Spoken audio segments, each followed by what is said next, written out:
Hello friends, I am Dr. Shweta Sethi, Professor Himalayan School of Management Studies, Swami Rama Himalayan University. In my part 1 video, we had a discussion on the introductory part of the trade unions. Now let's move ahead to the part 2, which is challenges faced by the trade union movement in India. When we talk about the challenges faced by the trade union movement in India, there are multiple hurdles which have been faced by the trade unions in India. Number one is the multiplicity of the trade unions. Now, multiplicity of trade unions. This is because if we go through the Trade Union Act 1926, one clause of the Trade Union Act 1926 states that any 7 or more people in a trade, they can form a trade union. Now, this specific clause is itself the root cause for the multiplicity of the trade unions.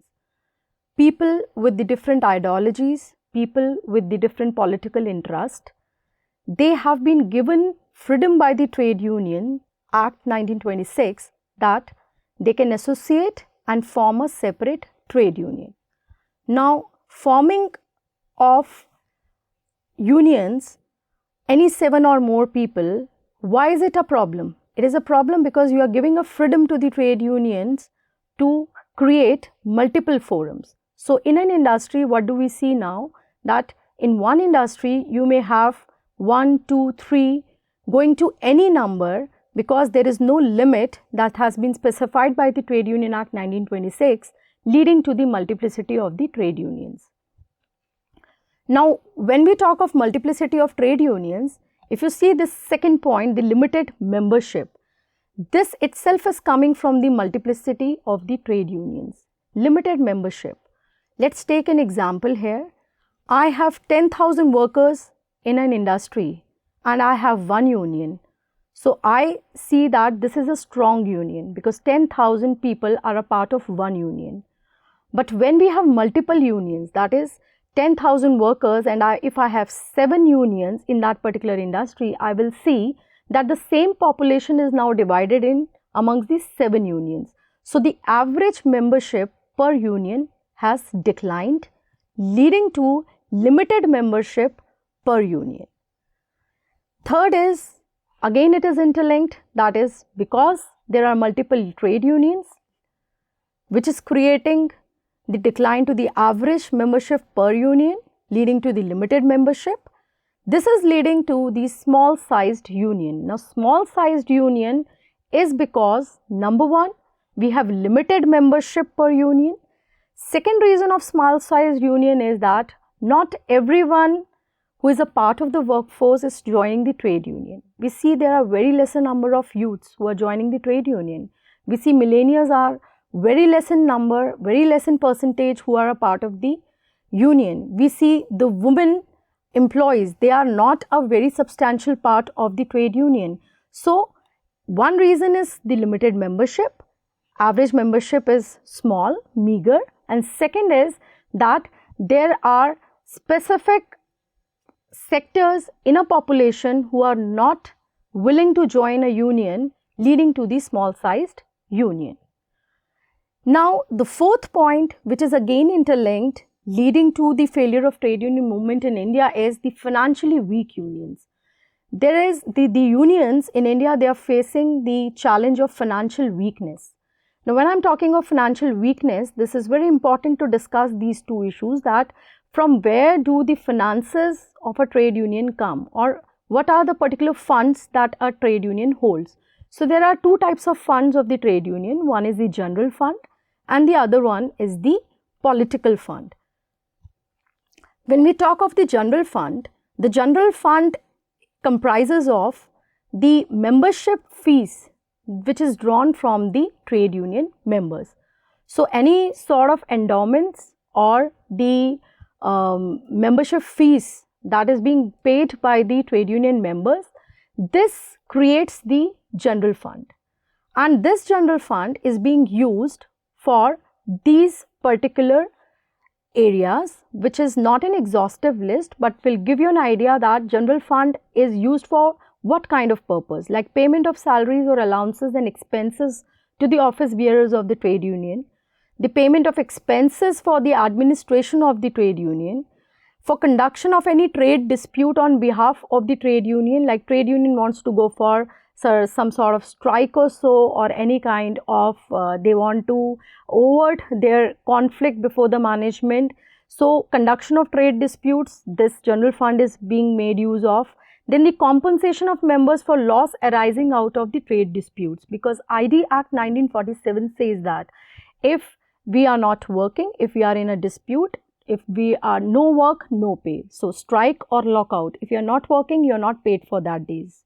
So the trade unions are also compensating their members for loss arising out of the trade disputes during the man days lost.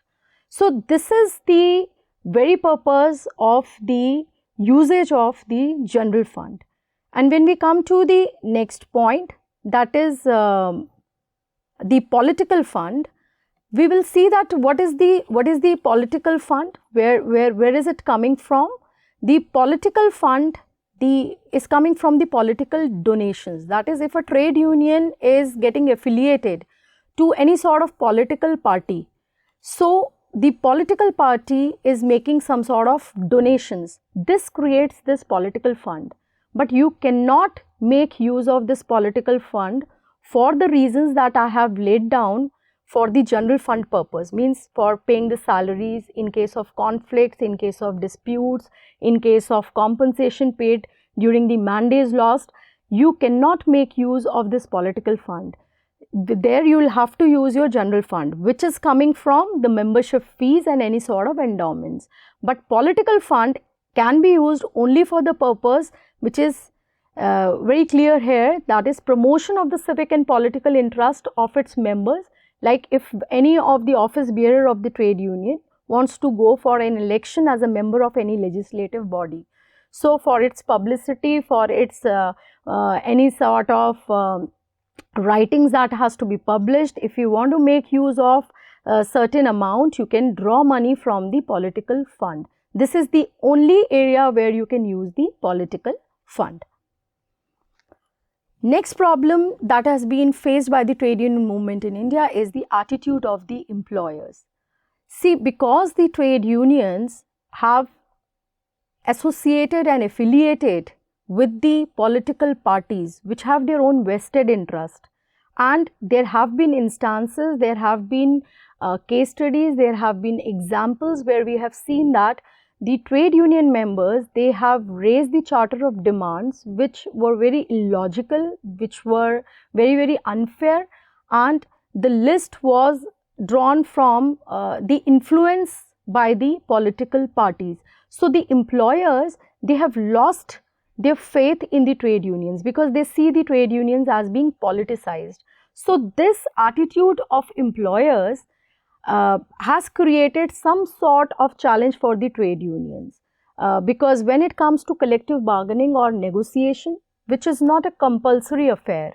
See, again I'll refer to the Industrial Dispute Act 1947, which says that bargaining or negotiating is a moral obligation. It is not statutory, it is not compulsory. Means if you want, if the management wishes, they can go for bargaining or negotiation, but if they decline, there is no legal compulsion on them. So when they see the trade unions so much politicized, their attitude towards the trade union is not friendly and they do not wish to go for any sort of collective bargaining. And even if it is happening, we have not seen much good results of the bargaining in Indian scenario. The next is the recognition not mandatory, which I have already covered here. Since the recognition is not mandatory, recognition, now what do you mean by recognition? Recognition means that the management will recognize the trade union for the bargaining purpose. Say for an example, because we have multiple trade unions in the Indian scenario, so if an establishment is having 4 trade unions operating in that establishment, A, B, C, D, and I if recognize as management the C union, this means that if I wish to negotiate I will recognize the C trade union members to negotiate on the bargaining table. But since the recognition is not mandatory, if the management wishes, they can recognize. If they wish, they can bargain. But neither the bargaining is mandatory nor the recognition is mandatory. So the very purpose of the formation of trade union and the existence of trade unions is threatened here, because you exist but the management doesn't recognize you. They do not wish to bargain with you. So this has led to the not so popular trade union movement in India, and this is the challenge that has been faced by the trade unions in India. The political interference I have already discussed. The politically affiliated unions are existing. Like most of the unions in Maharashtra, you will see they get affiliated with Shiv Sena because they find it as a popular party. Then the other challenge that is being faced by the trade union movement in India is inter-union and intra-union rivalry. Inter-union rivalry. What is inter-union? When more than one union is existing, then these 4 or 5 unions within an establishment, they have rivalry because each union wants to increase its membership base. So there is always a fight between these multiple trade unions, and the fight is for the increase in the trade union members, so that they can get some sort of recognition from the management for the bargaining. And the second point that is again a problem for the trade unions is the intra-union rivalry. That is, it is not only that there is a conflict between the different trade unions, even within the trade union there is a sort of conflict, because the members of the trade unions, they want to attain the office bearer position, because I have already discussed, if you become the office bearer, there are certain privileges you enjoy, and you also have an access to the political fund in case of any election of the legislative body. So this was all about the challenges being faced by the trade union movement in India. I hope you found this video useful.